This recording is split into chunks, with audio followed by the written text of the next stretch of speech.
CS2's Inferno has many small details, but rarely do we take the time to stop and appreciate them. And I'm not talking about cozy bedrooms or juicy veggies, I mean something a bit more sinister.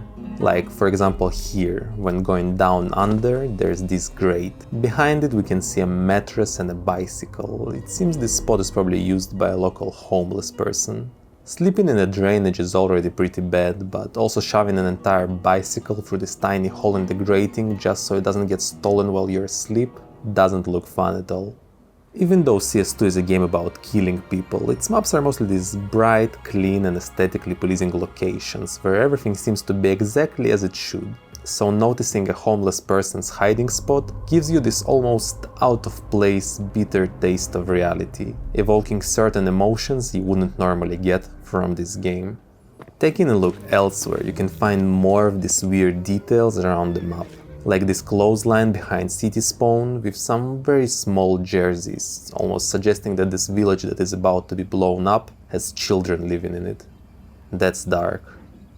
Or maybe a couple of abandoned houses, for example, and they aren't just vacant or under renovations. This one seems to have been empty for so long a tree has grown inside of it.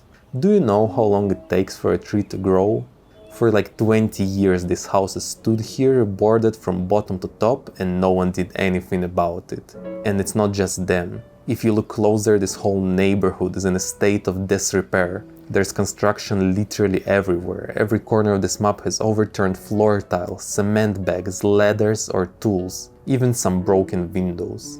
And check this out. This balcony that always was here since CSS, it broke off. Did it fall with someone? Did it fall onto someone? This seems like a horrible accident. And what did they do? They left what's left of it there and bricked up the door?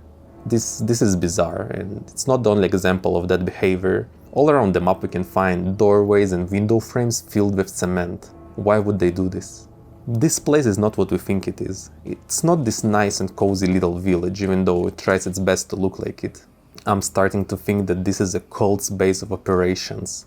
That would explain the completely empty streets with no cars, since clearly no one is allowed to leave or enter without permission. And the few cars we do have, they all share the same license plate, almost like they're not actually registered and are just forgeries.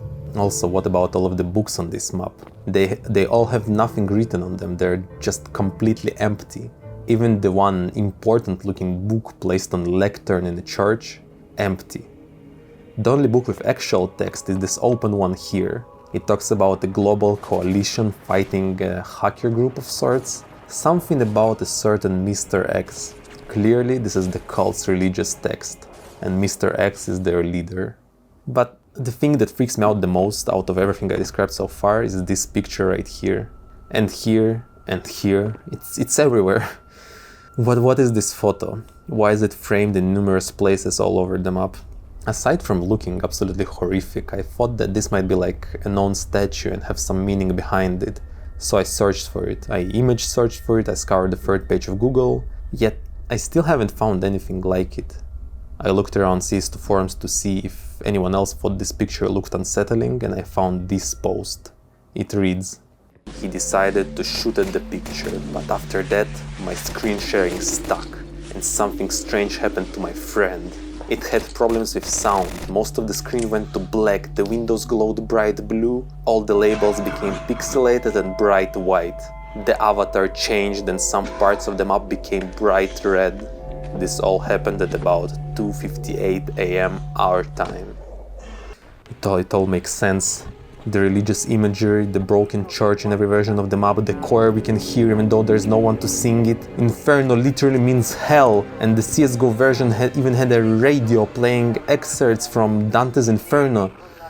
I wasn't able to replicate the effect of shooting the picture, so I reached out to the guy who posted about it. He didn't answer me. It seems they got him, and that means they might be coming for me. If you appreciate the danger I'm putting myself in by revealing all of this information, please leave a like and consider subscribing. This is just the beginning. The rabbit hole surely goes even deeper than that. I'm just yet to uncover the next step. If you know anything about the statue with the black eyes or notice something that I might have missed, please tell me. Hopefully I'll make it to see you next week. Thank you very much for watching. Bye bye.